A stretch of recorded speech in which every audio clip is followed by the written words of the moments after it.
Oi, pessoal, eu sou Yuri de Itaí, fundador da LeanVC, e estou aqui para apresentar o podcast A Jornada do Sebrae Startups.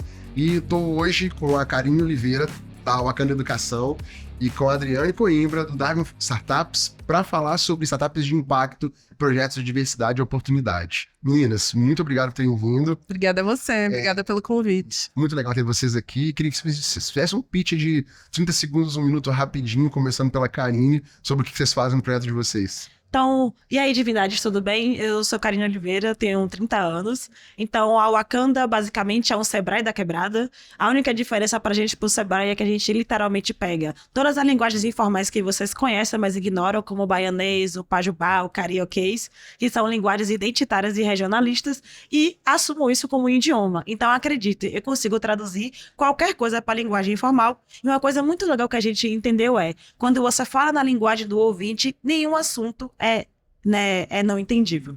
Então, a Wakanda, a gente já existe há 5 anos e a gente trabalha com a EdTech, com formação em tecnologia, mas principalmente acessibilidade de qualquer tipo de conteúdo para a população em geral. Muito legal. Eu sou a Adriane Coimbra, trabalho na Darwin, sou coordenadora de programas e atualmente estou cuidando de um programa chamado Black Founders Fund, que é uma iniciativa do Google que investe em startups fundadas por pessoas pretas, e a Darwin cuida da aceleração e da seleção desse programa. Então, muito prazer estar aqui falando sobre esse tema importante com você. Muito legal. Muito legal. A gente queria falar um pouco no começo sobre startup de impacto. O que vocês consideram como startup de impacto? Como é que vocês definem startup de impacto? Então, aprendi esse tema por agora, tá, galera? Mas assim, basicamente, você imagine, né, que a gente sabe que o negócio social é basicamente o cruzamento de uma ONG com uma empresa privada, né? E aí esse é o negócio de impacto social. Aí você tem um outro cruzamento que é literalmente pegar uma startup de tecnologia e impacto social. Então a gente tem essas startups de impacto social que o que acontece? São negócios de impacto social que conseguem ter escala. E só dá para ter escala com tecnologia. Então, galera, se você realmente consegue resolver um problema de forma que realmente você consiga ter escala de milhões, de milhares, né, com a sua operação, você tem uma startup de impacto. É isso aí, Ari? É isso. A única coisa que eu tenho para complementar é que o core do negócio é realmente impacto social. Então, a gente sabe que existem outros tipos de startups que fazem negócios puramente de tecnologia e que acabam tendo algum outro impacto, mas esse não é o core do business, né? Então, quando a gente fala de startups de impacto social, são startups que ganham dinheiro melhorando a vida das pessoas e do meio ambiente, por exemplo. Inclusive, as pessoas têm muita dificuldade em entender esse conceito. A gente perguntou para vários founders sobre o que eles acham que é startup de impacto. Então, perguntando para os founders se você sabe que é uma startup de impacto, 72% responderam que sim, 21% não tem certeza e 8% disseram, não sei o que é isso. Eu acho que é interessante entender que o impacto que a gente está falando de social, ele também pode ser de várias formas, né? Ambiental, etc. Mas que hoje, considerando o país que a gente tem, ambiental é um problema, mas o social hoje é o mais importante, né? Então, como é que vocês conseguem enxergar, como é que a gente consegue fazer um empreendedor, a pessoa que não tem oportunidade de entender que pode empreender, chegar numa posição de falar, cara, eu acho que eu posso perseguir isso aqui. Como é que vocês entendem que a gente podia ter programas ou incentivos, seja os empreendedores no dia a dia deles, dando oportunidade para as pessoas, ou até mesmo Sebrae e outras entidades, com programas de fomento, para fazer esse cara entender que é possível ele empreender, mesmo não tendo a oportunidade que outras pessoas têm. Acho que esse é o trampo da Karine, né? Mas eu posso complementar depois com a visão mais de corporações. Boa. Então, gente, eu acho que você trocou um ponto muito importante, que a gente tem vários problemas, a gente acaba se esquecendo dos problemas sociais. E é realmente como é que a gente consegue derrubar muros invisíveis e criar pontes em lugares onde a gente não tem. A Wakanda hoje pensa nisso, compreendendo primeiro que, assim, vamos acessibilizar as coisas. A gente muitas vezes vai para eventos de inovação e tecnologia e a gente fica se perguntando por que as pessoas pretas, né, ou LGBTs não estão lá, ou talvez elas até estejam, só que em menor número. E aí a gente entende que muitas das vezes esse ambiente ele foi criado para ser uma bolha. Então pronto, a gente está aqui vivendo nessa bolha e agora a gente compreendeu que vamos aumentar essa bolha, né? Só que aí não adianta trazer as pessoas para cá e elas chegarem aqui e não se veem em lugar nenhum. Então, por exemplo, quando a gente chega lá na Wakanda que a gente ensina sobre empreendedorismo, a gente não fala, né, sobre essas outras empresas de tecnologia gigantes. A gente fala das ganhadeiras, das negras ganhadeiras. Então a gente fala que, tipo assim, olha, lá em 1800 já tinham pessoas pretas que podiam trocar os seus trabalhos por vinténs. Sabe? E eram pessoas que não tinham donos. Eram pessoas, né, eram pessoas negras alforriadas. Então, por que a gente não chama essas mulheres de empreendedoras? Naquela época que era realmente, né, proibido que pessoas negras pudessem acumular riqueza. Então, essas mulheres começaram a trabalhar todos os dias, elas juntavam grana e compravam alforria de outras pessoas. Então, daí que a gente chega para dizer que dinheiro na mão de pessoas pretas é redistribuição de renda. Daí que a gente começa a falar, olha, então eu preciso fazer empreendedorismo em uma outra ótica. Para você te perguntar, qual a diferença da inovação para gambiarra? Além do nome, é que uma ganha dinheiro e a outra não. Então, se a gente parar para pensar, dentro da periferia, por ter pouco acesso a recursos públicos, a gente tem que se virar. E isso aumenta a nossa criatividade. O problema é que eu preciso ensinar para essa galera preta que aquela gambiarra ele pode patentear e ganhar dinheiro com aquilo. E não somente vender para a comunidade dele, mas vender para a população em geral. Então, eu acho que é muito isso, trazer perspectivas diferentes. Mas eu tenho que olhar para a população preta, não tipo, vou levar para as periferias de São Paulo o empreendedorismo. Sim, a gente faz o que antes de vocês chegarem? Nada, né? Fica lá esperando. Não. É talvez enxergar o empreendedorismo nas periferias. Nesse ponto. É enxergar a grandeza e a potência dessas referências, das nossas tribos mercantes. Então, é trazer, tipo assim, olha, pela população negra existe muito de negociação. Então, que tal a gente trazer isso para a tecnologia, para que essas pessoas consigam se enxergar aqui dentro? E a partir daí, você não tem que ficar incentivando. Ou falando, eu preciso de programação para a população preta. Não! É começar a inserir os nossos elementos na sua programação. E a gente vem.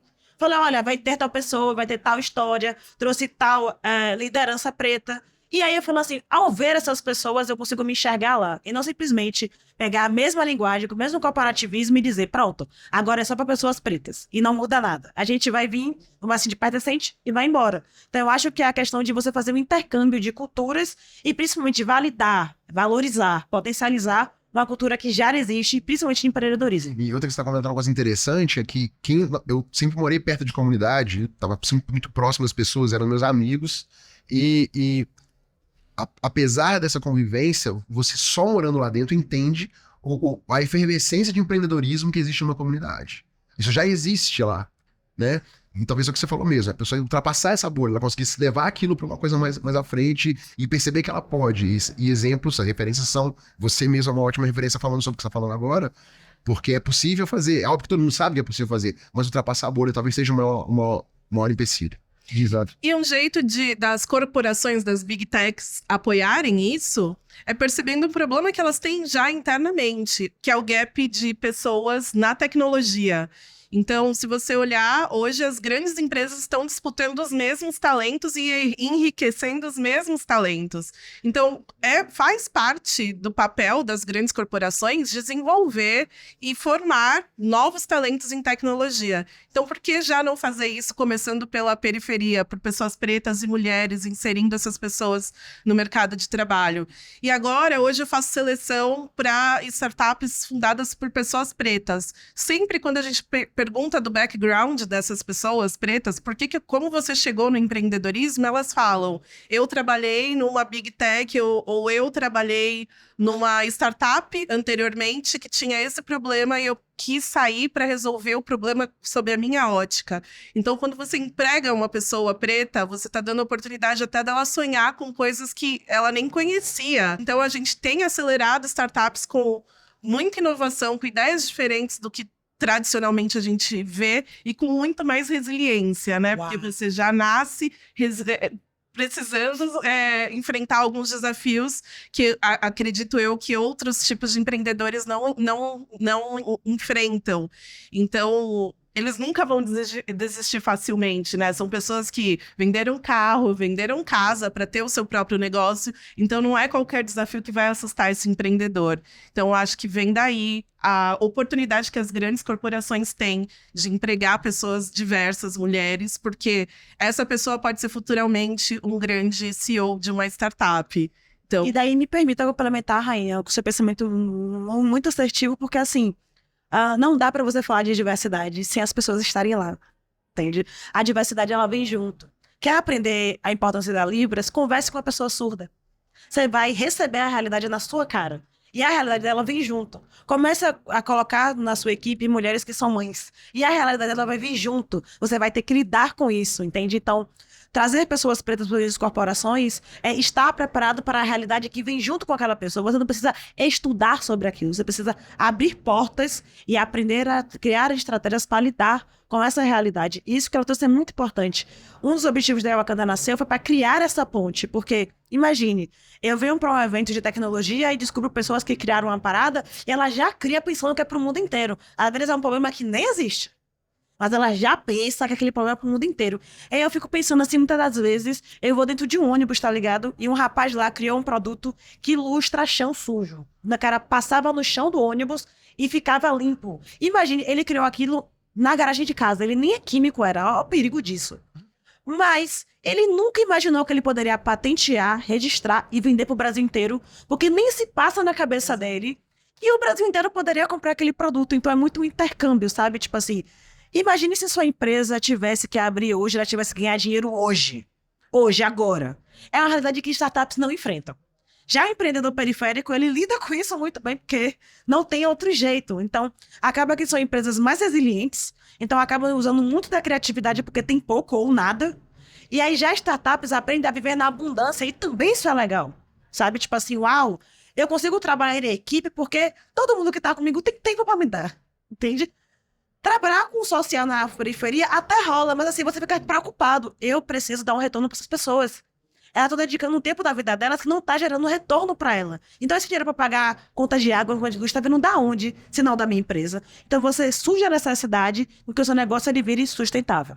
Muito rápido. Então, essas pessoas precisam se encontrar e conversar, sabe? Para poder furar a bolha de ambos os lados e a partir daí a gente consegue ter startups que peçam menos dinheiro e trazem mais impacto, mas a gente também entende essa periferia que diz assim, olha, eu vou parar de ter medo de número, 100 mil reais não é nada, são só apenas 6 dígitos, bora começar a falar sobre outros números, e a gente consegue realmente trocar essa roda e aí construir ambientes muito mais diversos, resilientes e potentes também. Você falou sobre grana, é legal comentar umas coisas. Duas pessoas que eu gosto muito, a Amanda Graciano e o Abraão Sena. A Amanda Graciano, a gente conversa muito sobre isso e ela comentou uma coisa comigo que é, Yuri, a gente tem que parar de ter que ensinar para as pessoas que isso funciona assim. A gente tem que trabalhar, mas eu não preciso ter que defender as pessoas pretas. A gente tem que simplesmente aceitar que vocês têm que entender o meu lado e não mais a gente tem que ficar fazendo muito isso. Mas a educação para a pessoa da diversidade, para o preto, para a pessoa de comunidade, ela é importante. Então, o que vocês comentaram é isso. Levar a educação é a primeira coisa. Levar a oportunidade, você comentou, é uma segunda coisa. Agora, vamos falar um pouco sobre dinheiro, que você trouxe esse tema. Eu estava com o Abraão no jantar de investidores e o Abraão falou assim, cara, olha em volta, só tem eu de preto aqui. Exatamente. E assim, eu até mandei um áudio para ele esses dias, né? Eu falei, então, cara, e aí, esse ano então já tá de novo. O que nós vamos fazer para mudar? Então, assim, eu acho que no meio de investimento, a gente tem o Black Founders Fund, eu pedi pra você falar um pouco sobre ele, e eu sou mentor do Diversas to Watch da Pequenas Empresas, apoio algumas empresas, e percebo muito isso, que os empreendedores que eu apoiei, eles já têm uma visão muito clara de negócio, estão faturando milhões, e eles conseguiram quebrar essa barreira. Agora, o Black Founders Fund, ele tem a tentativa de pegar esse cara dessa realidade e trazer para uma realidade diferente. Como é que é o projeto Black Founders Fund? Como é que vocês apoiam os empreendedores pretos? Exato, boa. O Black Founders Fund, então, ele nasceu em 2020, não só no Brasil, mas na África, Europa, Estados Unidos, e até hoje já investiu em 400 startups no mundo, fundadas por pessoas pretas, e 34 milhões de dólares foram investidos. Aqui no Brasil, esses números são menores, são 56 startups investidas até hoje, e não só startups de impacto. Então, tem essa ideia também que pessoas pretas só fazem negócio de impacto. E não, tem pessoas pretas fazendo negócio gigantesco, faturando milhões. Então, é isso que a gente tem trazido, essa discussão pro programa, para mostrar para os investidores, mostrar para os VCs quem são as startups fundadas por pessoas pretas e quais são as maiores, para a gente mudar essa história, né? VC olhar para pessoas pretas fundadoras de startups da mesma forma que ele olha para um fundador branco.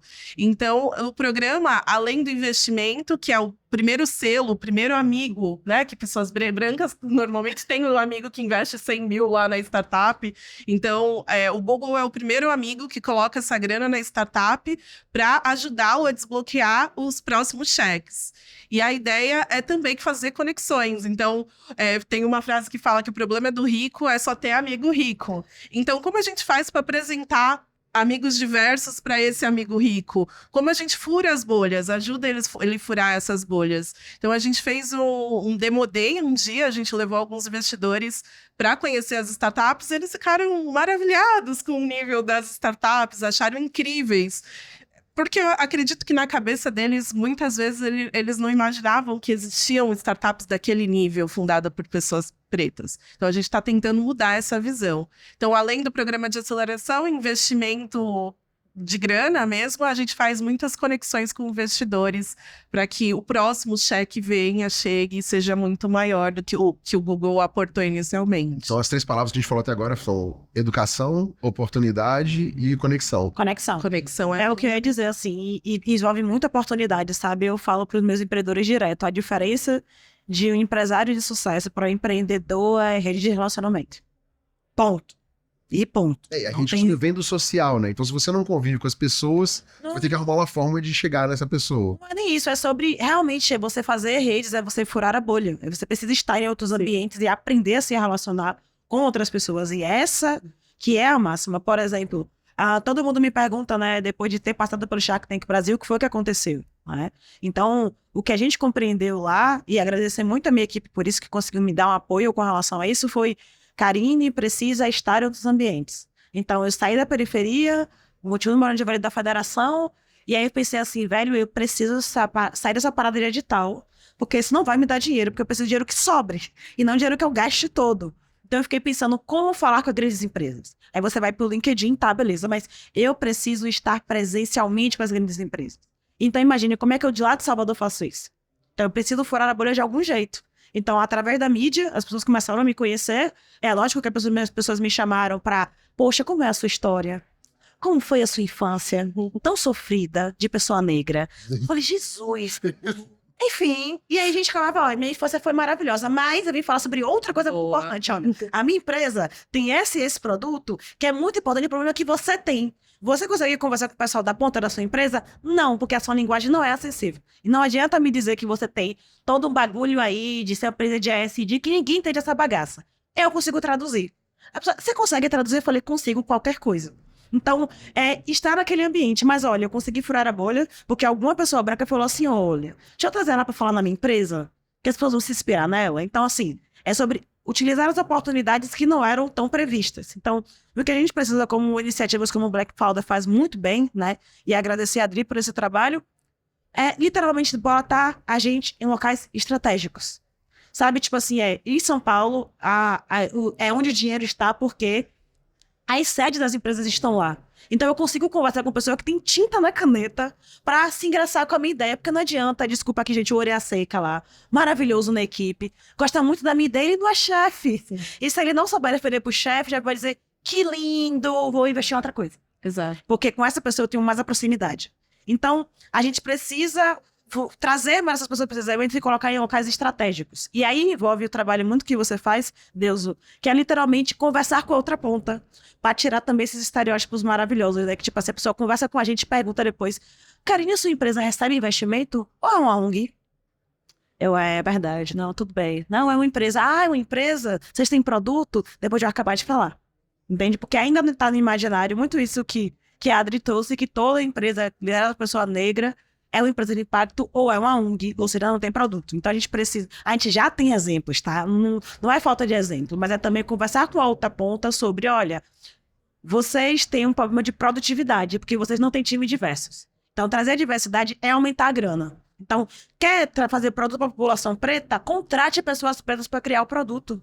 Quer falar sobre tecnologia, né? Para a periferia? Pegue pessoas de tecnologia de periferia. Que fale a língua da quebrada. E não somente, mas entenda. Entende? Pode dizer assim, olha, não é porque todo mundo tem celular que tem memória. Então não venha com o aplicativo, porque não vai rolar. Porque ter aplicativo é uma coisa. Fazer a pessoa baixar e manter é outra, entende? Isso é uma coisa besta. Mas as pessoas que têm milhares de iPhones aí e tal, não sei o que tem espaço, isso não é um problema. Ela não vai pensar nisso. Na linguagem, na estratégia, não vai todo mundo baixar, todo mundo tem internet. Então, assim, trazer pessoas pretas para a equipe é ter pessoas diversas com olhares estratégicos para a criação do seu produto, sua estratégia, e isso é dinheiro. Tá? Acho que assim, concordo completamente com a Deus Amanda. A gente já é potente, a gente só precisa agora furar a bolha de lá e de cá para que a gente tenha esse match de ideias, né, e de intenções para que realmente esse dinheiro role. Porque as pessoas muitas vezes conhecem e falam assim, poxa, Karine, eu quero investir em você. Eu falei, não precisa investir em mim, não. Da onde eu venho, eu tenho um bocado de gente. Eu preciso não conhecer essas pessoas, tá? Não precisa investir em Karine diretamente. Mas tem milhões de pessoas pretas que não têm a visibilidade que eu tenho. Então elas ficam invisíveis. Então, se não tiver uma Forbes, um negócio para validar ali o bagulho que você está fazendo, ninguém te ouve, sabe? Então, é sobre realmente... Vamos melhorar esse network para que as pessoas entendam. Não quero ter uma pessoa preta de chaveirinho, mas ser pessoa preta com um olhar estratégico na sua equipe. Vocês mandaram esses 2 pontos sobre... Não é porque a pessoa preta tem um negócio que ela vai fazer um negócio de impacto. Exato. É muito legal falar. Porque é óbvio que ela sente uma dor que muito pouca gente sente, mas que não é sempre assim. Inclusive tem uma empresa que eu gosto muito, que é a Bússola Social, que é uma empresa de tecnologia para ESG. Eles impactam milhares e milhares de vidas com sistemas que ajudam o dinheiro das grandes corporações a circularem nas ONGs de apoio à diversidade e projetos sociais. Então, a Gerando Falcões, por exemplo, que é do Eduardo Lira, né, eles usam o sistema deles e, por causa disso, eles sabem que eles impactam 57 mil pessoas no ano, com 217 ONGs, que o dinheiro foi feito desse jeito. Então, é uma empresa que não é feita por uma pessoa preta, que está pensando em impacto. O propósito do cara, ele é muito ligado nisso, Lauro, né, que os Vinícius são os founders, eles são muito ligados nisso, em viabilizar essa oportunidade. E o sistema que eles fazem dinheiro. E é um cara, é um exemplo de tecnologia SG que não é feita por um cara que vem da comunidade. Então, acho que os 2 lados existem. Isso é a primeira coisa. A segunda coisa que você comentou, e foi muito legal você ter falado isso, é que um empreendedor branco, típico, né, é capaz de fazer uma empresa... Eu falei a live, puxando aqui os estereótipos. Ele consegue fazer uma empresa, e se ele perceber o potencial de consumo que ele tem num cara com uma renda diferente, ele podia expandir o crescimento da empresa, como você falou, usando essa persona como um possível cliente. Vai atender o cara com que ele tem, levar um produto para ele e poder crescer.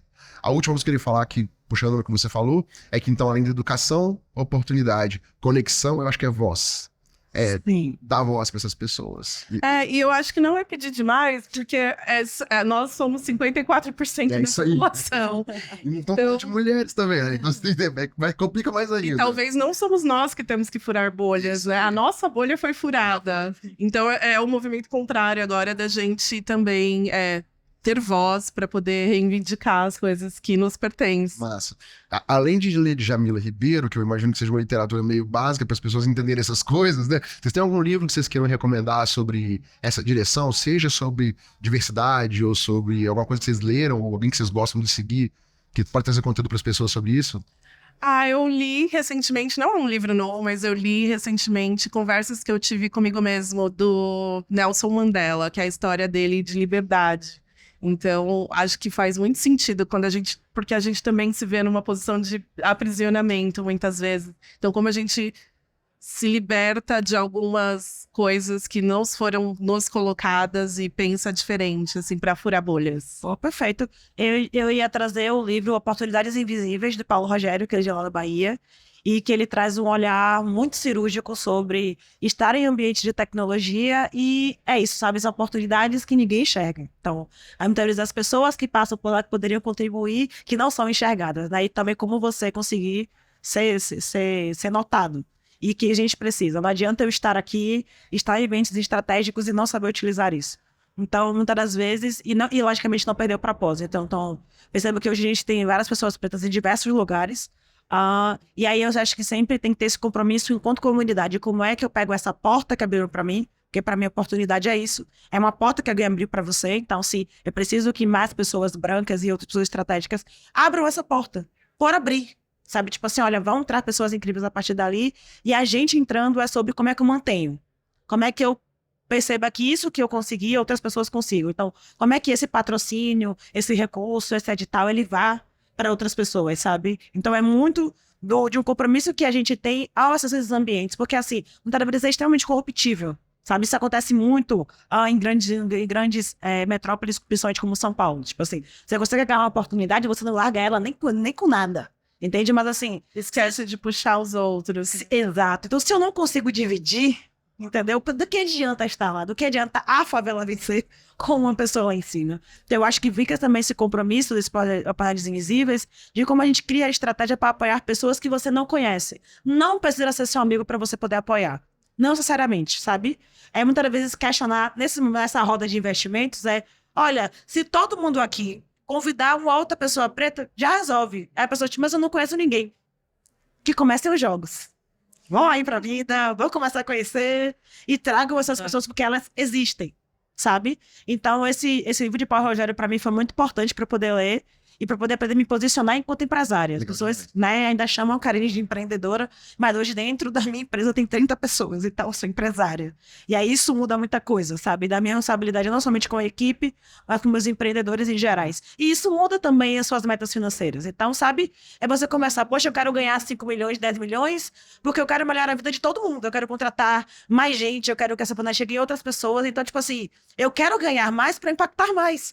Só que isso é meio que princípio. É a relação que você tem com o dinheiro. E não simplesmente, tipo assim, somente criar empresas para ganhar grana e depois de eu, sei lá, usurpar o dinheiro de muito de gente, deixar todo mundo, né, acabado de burnout e dizer, poxa, vamos pensar no impacto agora. Como é que eu reduzo o problema que eu mesmo causei? Sim. Com as pessoas, mas assim, e dizer que todo mundo que tá ouvindo esse podcast pode fazer a mesma coisa. Às vezes a gente fica pensando, né, tem que ser lá o CEO da empresa que vai... Não, gente, qualquer pessoa que esteja me ouvindo consegue abrir a porta para outra pessoa. E lidar com isso, tá, gente? Porque não é abrir a porta e dizer, a pessoa fez besteira, fechei a porta. Não, respira, vai, tá tudo bem. A gente precisa ter o direito da segunda, terceira, quarta, quinta chance. Pra gente poder vacilar, porque esse negócio aí só tem uma chance, deixa a gente doente, sabe? Tipo assim, eu tenho que dar todo o meu melhor na primeira chance, porque não vai ter outra. Não. Quantas pessoas você conhece, Deus, que falharam umas 300 vezes antes de acertar? Todo mundo. Então, eu tenho uma frase que eu gosto muito, não sei se vocês gostam dela, que diz o seguinte: diversidade é convidar pra festa e inclusão é chamar pra dançar.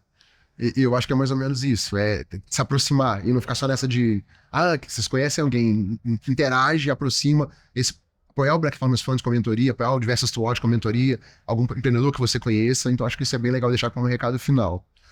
Muito obrigado pelo tempo de vocês mesmo. Parabéns pelos projetos. Obrigada a você. Obrigada a você pelo convite. Foi uma honra falar sobre Massa esse tema. demais. Aprendi demais. Muito bom, muito bom. Bom, gente, então esse foi mais um episódio do podcast A Jornada do Sebrae Startups. A gente fala na próxima. A Reina Karine.